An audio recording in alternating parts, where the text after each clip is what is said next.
السلام علیکم، میں ناہید ہوں اور آپ یوٹیوب چینل دیکھ رہے ہیں۔ ایک بڑا فیصلہ آ گیا، والدین کے لیے ایک بڑی خوشخبری۔ وزارت تعلیم نے یہ فیصلہ سنا دیا ہے کہ نومبر 24 یا 25 سے 24 دسمبر تک تعلیمی ادارے مکمل بند کر دیے جائیں گے، یعنی کرونا کا ڈر اب اس طرح سے والدین کو نہیں رہے گا۔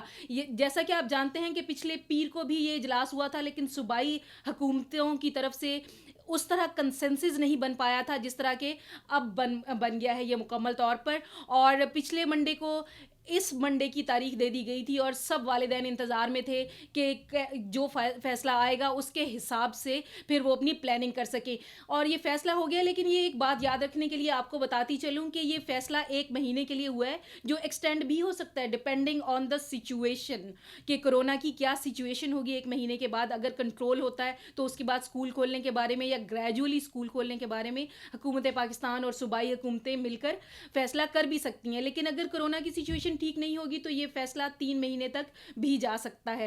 ایک طرف تو یہ ساری کاوشیں ہیں، دوسری طرف آپ کے سامنے پی ڈی ایم کے جلسے ہیں، اور اس کو بھی آپ نے دیکھنا ہے۔ بہت ساری تصویریں سوشل میڈیا پہ مجھے نظر آ رہی ہیں، آپ سب دیکھ رہے ہوں گے کہ بچے پوسٹرز لے کے کھڑے ہوئے ہیں کہ میرے اسکول تو بند ہو جائیں گے، لیکن پی ڈی ایم سے جو وائرس گھر آئے گا جلسوں سے، اس کا کیا بنے گا۔ ان سارے چیزوں کو اگر ہم دیکھیں تو وزیر اعظم پاکستان عمران خان نے بھی کل ٹویٹ کیا کہ اگر ملک کو مکمل لاک ڈاؤن کی طرف لے کے جانے کا کوئی فیصلہ ہوتا ہے تو اس کی ذمہ دار پی ڈی ایم ہوگی۔